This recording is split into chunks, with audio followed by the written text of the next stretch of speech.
और आत्मदेव जो थे उनकी पत्नी का नाम था धुंधली। आत्मदेव के कोई संतान नहीं थी।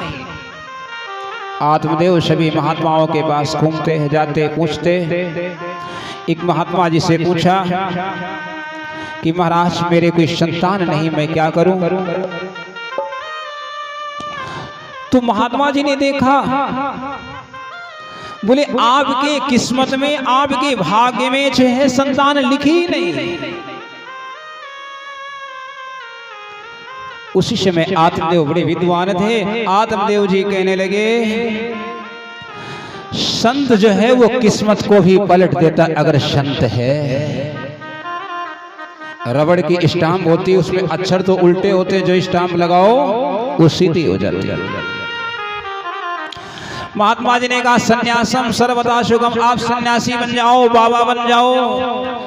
महाराज आत्मदेव ध्यानी थे। बाबा जी कहते हैं निर्मल मन जन सो मोहि पावा, मोहि कपट छल छिद्र न भावा। निर्मल मन जन सोई मोहि पावा, मोहि कपट छल छिद्र न भावा। अर्थात जिसका मन निर्मल है, जिसका मन जो है सवेद है, भगवान की वो पावन कथा है, ये मन को जो है निर्मल करती। अभी आपने सुना था, ये मानव जीवन अनमोल।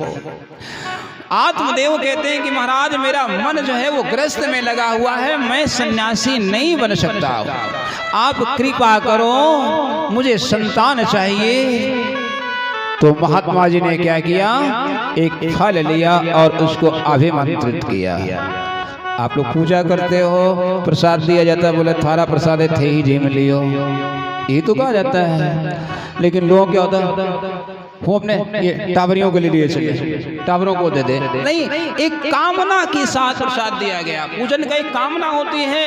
गोस्वामी जी ने बार बार स्पष्ट किया, आप पूजन कर रहे, कोई कामना लेकर के कर रहे हो। तो उसमें भी बाबा जी ने कहा है विधि निषेध भयो कलिमल हरनी, करम कथा रवि नंदनी वरने।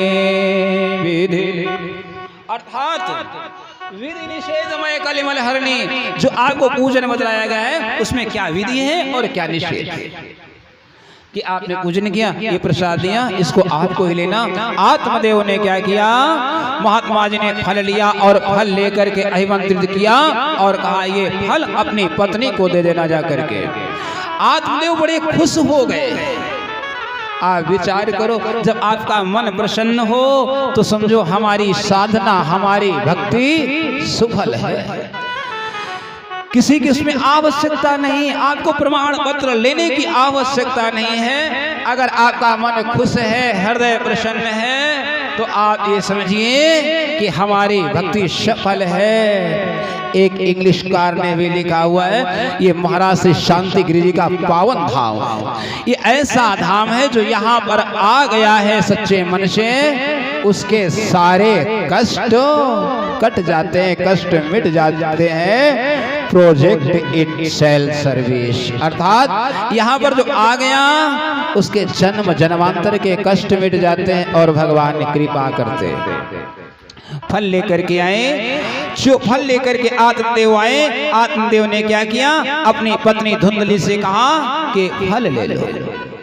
लेकिन जो पत्नी थी धुंधली थी, वो कुटिल थी, कलह करने वाली थी। उसने मन में विचार किया, मैं इस फल को छीनूंगी, महात्मा को डेढ़ो फल है, महात्मा की भी परीक्षा करनी है, महात्मा को डेढ़ो फल है, महात्मा को किन की बेरो है या कौन ठा है, किन किन बेरो है। तो उसने विचार करके क्या किया, वो जो फल था वो लेकर के विचार करती, मैं फल छीनूंगी, मेरा पेट बड़ा होगा, यदि गाँव में आग लग जाएगी, मैं जा नहीं पाऊंगी, दौड़ नहीं पाऊंगी, आदि आदि कुतर्क मन में किया और वो फल लेकर के गाय को जिमा दिया। जिस समय हुआ बालक उत्पन्न हुआ गौ से, उसका नाम गोकर्ण रखा और धुंधली के बहन का बेटा था। धुंधली की बहन कहने लगी, बहन जी मेरा बेटा ले लो और आत्मदेव से कह देना कि मेरे बेटा हुआ है। धुंधली ने क्या किया, अपनी बहन का बेटा ले लिया। जिस समय बेटा हुआ, आत्मदेव बड़े ही प्रसन्न हुए। बोले एक एक बेटा ने, जब भगवान की कृपा होती है तो भगवान छप्पड़ पहाड़ करके देता है। बोले भगवान की बड़ी कृपा है। नामकरण संस्कार करने के लिए कहा। जिस समय नामकरण संस्कार करने के लिए कहा तो धुंधली कहती है बेटा मेरा है इसलिए इसका नाम मैं रखूंगी। उसने क्या किया, अपने बेटे का नाम धुंधकारी रखा। गौ से जो बेटा उत्पन्न हुआ उसके कान गौ के समान थे, इसलिए उसका नाम गोकर्ण रखा। भागवतकार कहते हैं जिस समय गोकर्ण नाम रखा, गोकर्ण जो है वो पंडित तथा ज्ञानी हुआ। धुंधकारी जो है वो महान दुष्ट हुआ। छोटी छोटी जगह होती वहां पर क्या करता है, छोटे छोटे बच्चों को कुएं में धक्का दे करके चलाता है। जहां पर मुर्दे जलाए जाते हैं शमशान में, वहां पर भोजन बना करके खाता है। आत्मदेव बड़े दुखी हो गए कि मुझे क्या करना चाहिए, मुझे क्या करना चाहिए। विद्वानों से पूछा। विद्वानों ने क्या किया कि आप जंगल में जाकर के तपस्या करें, गीता का पाठ करें, गंगा स्नान करें और गायत्री का जाप करें। आत्मदेव तो इस प्रकार से चले जाते हैं। और गोकर्ण जी तीर्थ यात्रा करते हुए भ्रमण कर रहे हैं। इधर धुंधकारी की संगति जो है वो कुसंग में फंस जाती है। धुंधकारी क्या करता है, बड़ा हुआ, उसका संग दूषित हो गया। जो अपना घर का धन था उसने वेश्याओं को दे दिया। अपनी माता को भी जो है गले में फांसी का फंदा लगा करके कुएं में डाल दिया। सारा धन वेश्याओं को दे रहा। वेश्याओं ने विचार किया कि अब तो ये राजाओं के यहाँ से चोरी करके ला रहा है, एक दिन अवश्य पकड़े जाएंगे। तो ऐसा विचार करके ज्यों ही धुंधकारी धन लेकर के आया तो धुंधकारी को रस्सियों में बांध करके जो है जलते हुए अंगारों से पीटना आरंभ किया। धुंधकारी दुरात्मा था, पापात्मा था, उसके प्राण बड़े ही दुख के साथ निकले।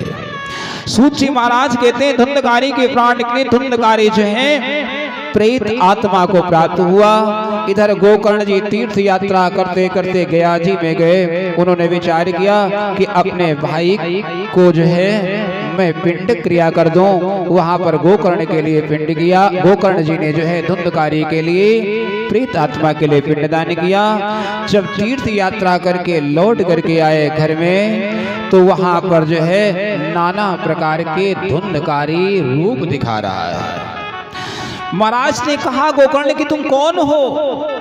तो कहता है, भागवतकार कहते हैं अहम भ्राता त्वदीयोऽस्मि धुंधकारी नामतः शुकियैनैव दोषेण ब्रह्मत्वं नाशितम मयः। भैया मैं आपका भाई हूँ, मेरा नाम धुंधकारी है। मैं अधोगति को प्राप्त हुआ। मैंने जीवन भर पाप किया, अपराध किया, इससे मुझे प्रेत योनि प्राप्त हुई है। प्रेत योनि से मुझे छुटकारा दिलाओ। गोकर्ण जी ने कहा कि मैं गया जी में गया, आपके लिए पिंड दिया। तो कहता एक बार पिंड नहीं, आप 100 बार पिंड दो फिर भी मेरा कुछ होने वाला नहीं है। आप कोई दूसरा उपाय करो। तो शिष्य में हुआ कि भागवत सुनो। गोकर्ण जी ने क्या किया, भागवत का आयोजन किया। लेकिन प्रेत तो ऐसे बैठ नहीं सकता है। 7 गांठ वाला बांस गाढ़ा, उसी में जो है वो प्रेत आत्मा धुंधकारी प्रविष्ट करता है। पहले दिन की कथा हुई तो पहली गांठ फट गई। दूसरे दिन की कथा हुई तो दूसरी गांठ फट जाती है। तीसरे दिन की कथा हुई तो तीसरी गांठ फट जाती है। चौथे दिन की कथा हुई चौथी, 5वें दिन 5वीं, छठे दिन 6वीं, 7वें दिन जो है 7वीं गांठ फट गई। सुंदर दिव्य विमान आया।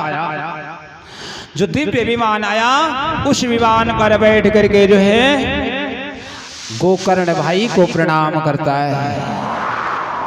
सारी संगति को प्रणाम करके वो धुंधकारी भगवान विष्णु के जो पार्षद हैं उन पार्षदों के साथ बैठ करके दिव्य विमान पर जाते हुए भगवान के परम पावन धाम को जाता हुआ धुंधकारी यही कहता जा रहा है, मतलब के बिना कोई नहीं प्यारा। आइए, धुंधकारी कह रहा है कि दुनिया जो है सभी मतलब की है, सच्चा प्रेम जो है वो ईश्वर से ही है। तो आइए भजन के द्वारा आप सभी लोग बड़े भाव के